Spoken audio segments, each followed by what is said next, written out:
Hi, this is gonna be an update video. I haven't done something like that for quite a long time. This last year was quite busy.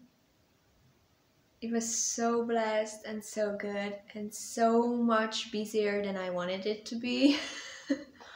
So especially in the autumn, I felt like I can't wait for days where I can spend just so much time with God that I don't even count. Like, not just my set time of prayer that I never give up on, but like not counting it. And this is happening now. I live my hermit life in the mountains of Buddha, which is part of Budapest.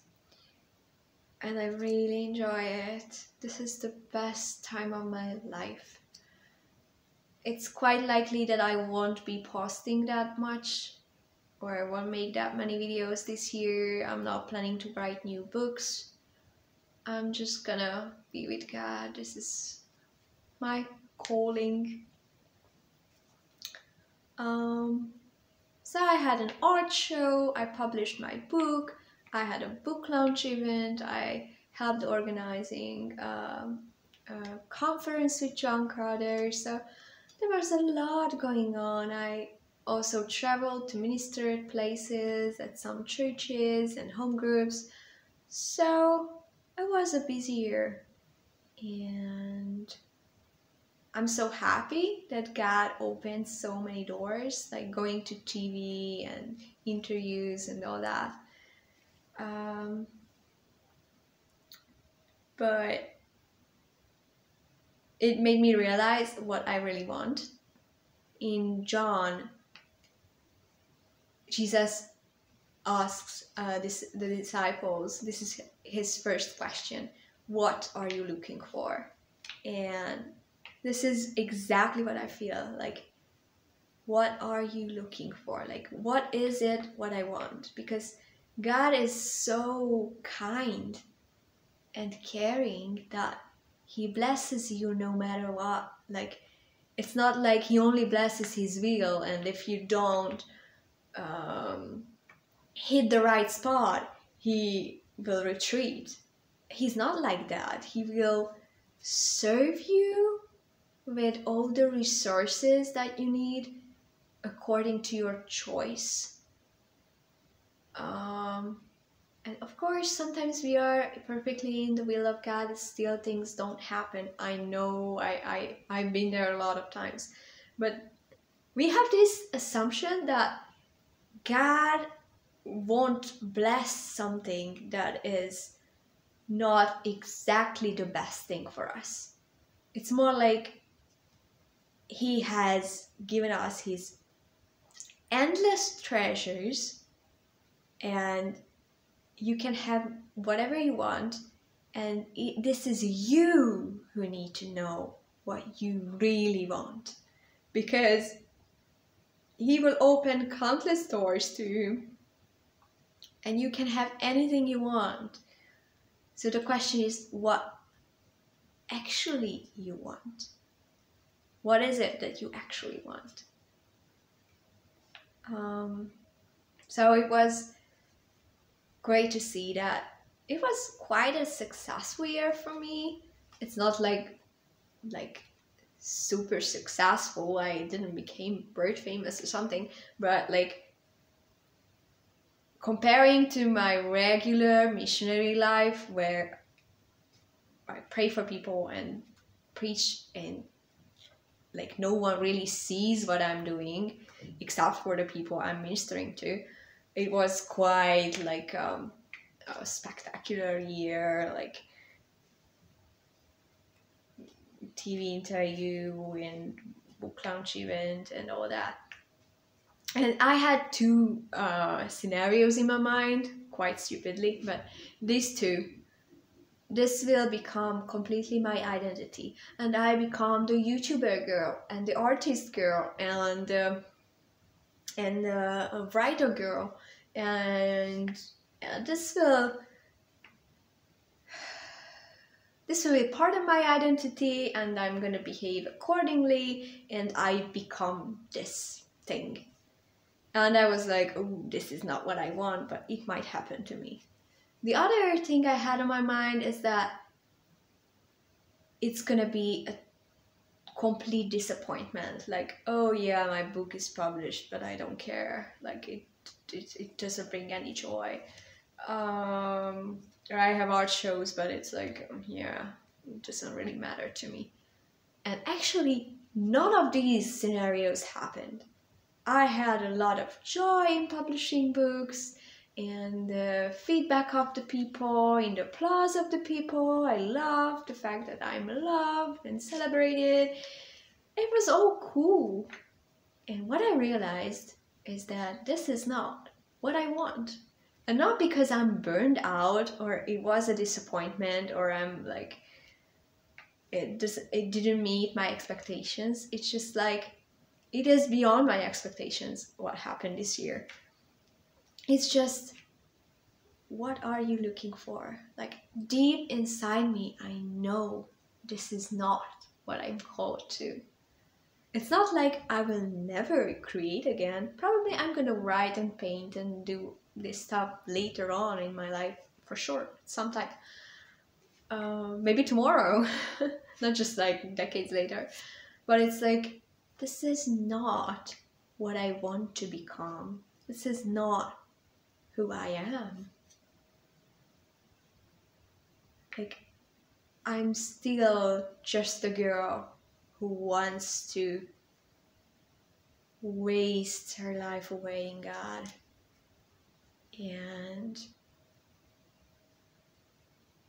yeah, I have this thing like written deep into me that this is not what I want. It's so good. I enjoy it so much. It might happen again. It might happen in a greater extent. This is just not who I am or what I want to do with my life. Yeah, so it's sometimes I think God just opens doors so that you can see your own soul and what's in it. And it was great to see that, like, oh yeah, it's all fine. I enjoy it a lot. This is just not what I want to do with my life. Yeah, so it was great this year, this previous year, and what I wanted this year is something else.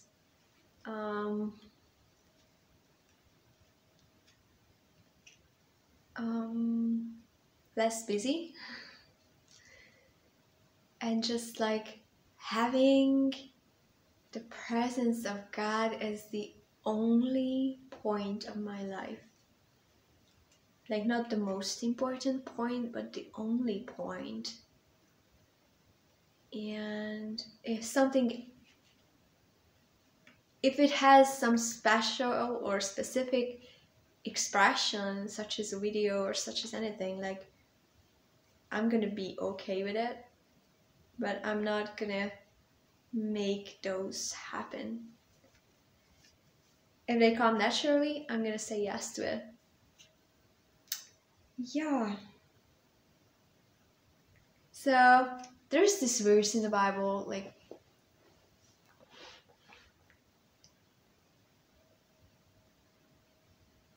do not harden your hearts.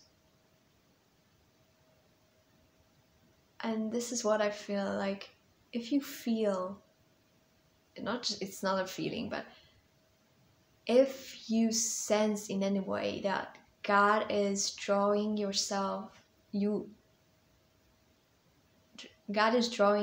you to Himself, don't stay busy. Don't make things happen. Don't flee from it. Just say yes. Of course, the presence of God is constant in your life. You are one with God. But the state of your heart can be quite different. And this is the reason why it's good to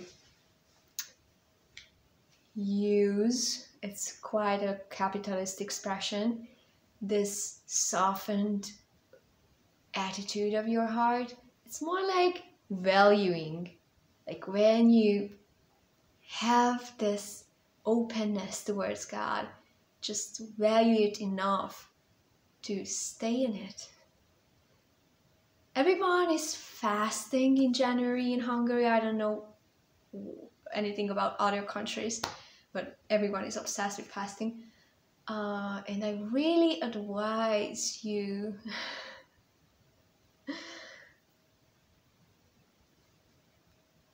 to fast happenings this year. Fast busyness, fast noise, fast distraction. Just sometimes January is a boring month, and don't flee from this boredom. Dive into it. Let it be as boring as it is.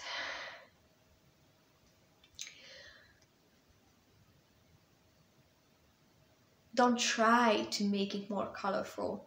Let it be the way it is and let God show up in it. Because if you always distract yourself with something, you can never face the bad things in you, and you can never face the endless ocean of the presence of God that is also in you beneath the layers of all those twisted thoughts and emotions and stories and all that. So this is what is going on with me. I cry, I go through the healing of traumas, and then I experience the presence of God, then I really enjoy it. Then I go through some other difficult stuff in my soul, and then it starts all over again. Because God is so gracious. He's not like, you have enough dark things in your soul so that we can meet like in 2 decades maybe. He's like, oh yeah, we can eliminate a little bit of your twisted ego self. And then I show something of myself, and then we work a little bit on that other dark thinking patterns, and then I just show myself to you again. So it's like there is a rhythm in it, because God doesn't want to shock me.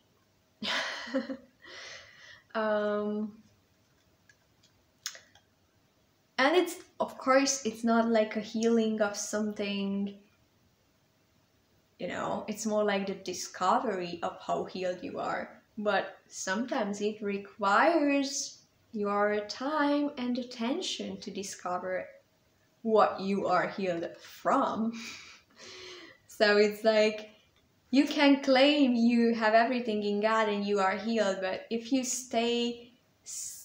still suffer every day and can't enjoy life and you are rude to people, you can ask yourself the question, not like, am I healed? But like, do I really allow God to show me what being healed means? Because it means a lot of things to be whole and to be a new creation. And we have so many habits that are contrary to who we actually are. And in these times, I have time to face that, oh, this is also not who I am. So do yourself a favor and take time to enjoy the presence of God, but also take time to allow God to do things in you that are not that comfortable. And if it means crying and working over trauma, then it is.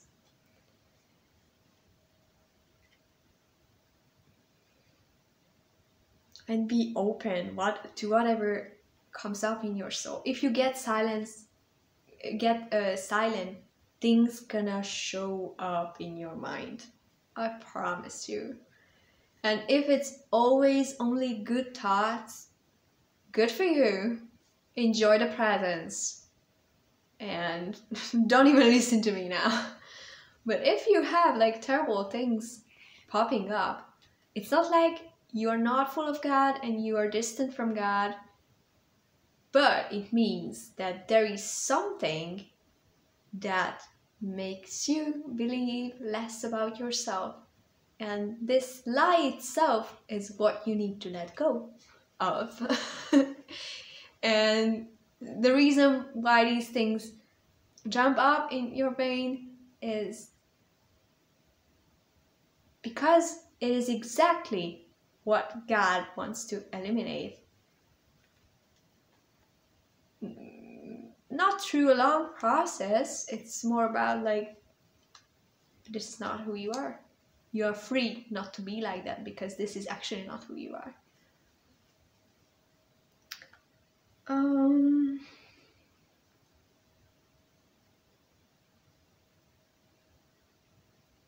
So this is what's going on with me. I really enjoy it.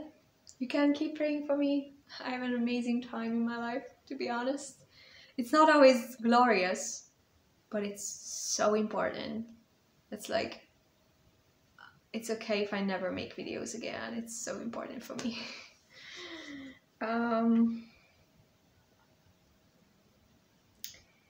Yeah, it was great to have my book published and see the people's reactions to it. I'm gonna get my money for it very soon from the book distributors, and I'm gonna get a reasonable amount of money, not just very little. Like, you receive a very low percentage of the book if it's not sold by you directly, but they have sold so many that I'm still gonna get quite good money for it. I'm happy for this so much. As Christians, we think that there are the Christians, and there are the dirty sinners, the pagans, and there are the few people who are interested in God and who are on their way to Christianity. What a stupid assumption. And really, I had to face this because of this book publishing process. There are so many people stuck between Jesus and Christianity. They never want to go to church. They don't want their money be taken away from them. They don't want to follow stupid rules. They don't want to condemn themselves. They don't want any restrictions on their lives. They don't want to do anything with Christianity. They know that there is some higher power, God, something. And if He is there, He must be unconditional love. And if He exists, He must be something like that. Something like the Jesus I was writing my conversations to in my book. And there are so many non-Christians enjoying this book. It's so funny. It's built on typical Christian lies, like the lie of separation and eliminating those lies. So it wasn't written for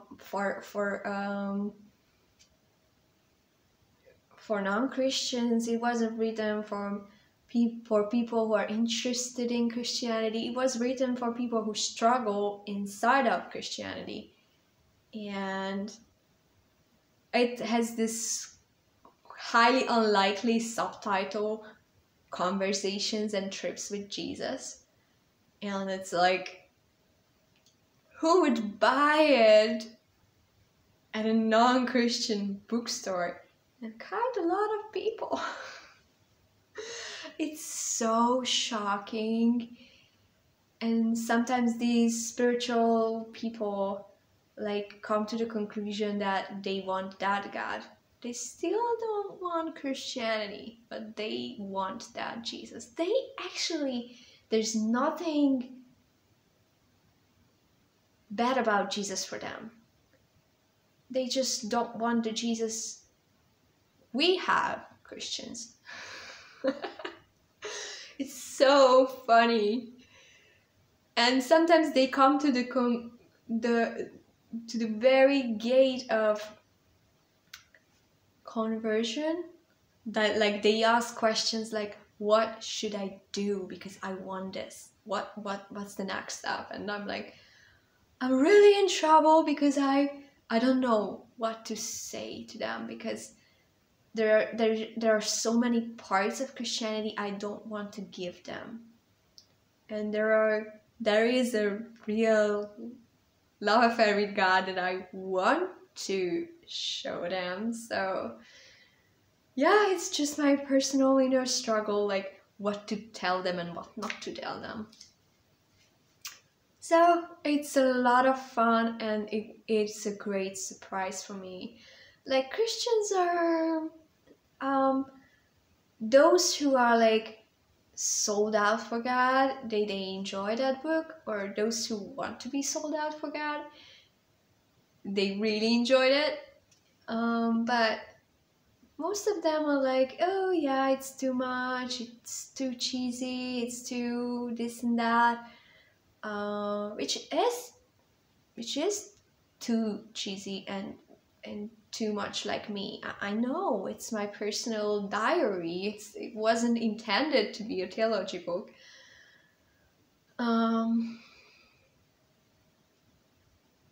Yeah, but it's so fun to see that people, like, I wrote it for Jesus, and literally, like, everything in this book is told to him. Like, I never talk to the reader throughout the whole book, not even in the prologue. So funny that he has given this book to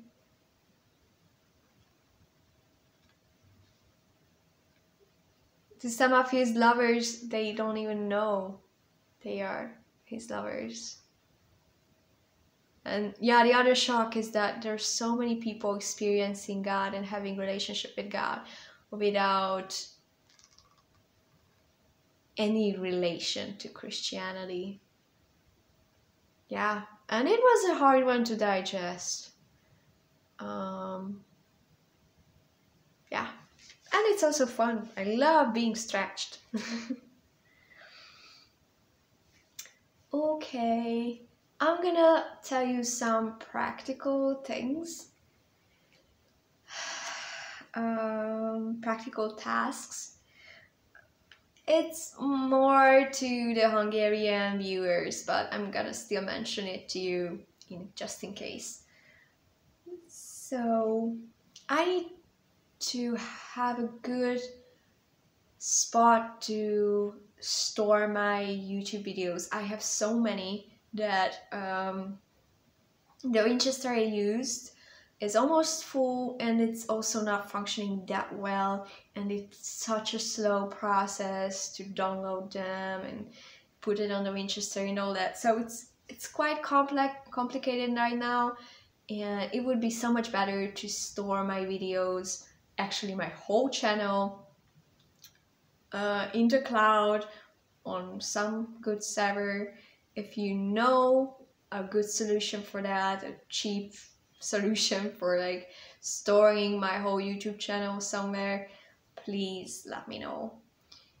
Maybe I could check it out, of course, but some of you are way smarter in these technical issues than I am, so it's maybe better if you just share your ideas with me. So, storing my complete YouTube channel. This is something I need to solve. Not tomorrow, but I think I need to solve this year. If you have any ideas where I should share my book, it's only available in Hungarian right now. If you know any good platforms, vlogs, blogs, pages where I can share my book. Any good distributors, please let me know. It's quite unlikely that you know any Hungarian platforms, but I tell you, how to say it? I still tell you. I also want to start Spotify in Hungarian, of course.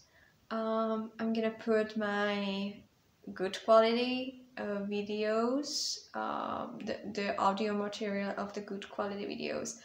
And I don't know how Spotify works as a creator, so if you know anything about it, and if you know someone who could do that for me, like creating Spotify profile and uploading stuff on there, please let me know. I might hire someone to do that because I'm so not into that. I have no idea how to do it. I also have a lot of creative ideas for this year. I'm not sure I'm gonna do many of them, but I really want to shoot a series of videos on practicing the presence of God in a large white hall or temple, or in a large white space. You will know why I need a large space for it. But I really need to find a large place which is very light in Hungary, especially like it would be good if it was in Budapest. So if you have any good contacts, please let me know. And I also want a Hungarian address where people can send stuff, and I don't want to give my address where I live, and I also don't want to use anyone else's like home address, but more like I would like to share some company address with someone or something. Where I can send packages from and people can send packages to. So if anyone can help with that, it will be great, but it must be a Hungarian address. So these are the things for this year as far as I can see it. I wish you spent the whole year in the presence of God. Give time and space to whatever God is doing in you. Don't flee from anything, no matter how many bad things come up and you get silent. Just give yourself to it and let God do what only He can do.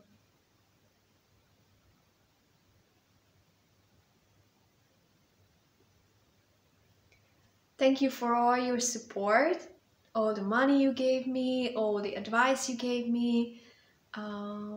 Many times it was a last minute thing. Someone gave me a large amount and this is the only way I could continue the project. So I had a lot of financial miracles this year as well. If you have any great ideas or feedback, you can send it to me. Please don't make it very long because it's hard for me to read a lot of long letters. So if you want to send me any feedback, you can find my contact details in the description below. If you feel led to support me financially or with your work or with any resources, you can do it, and I'm really grateful for it. You find all the account details also in the description. Thank you for everything, and you are very, very loved. God bless you.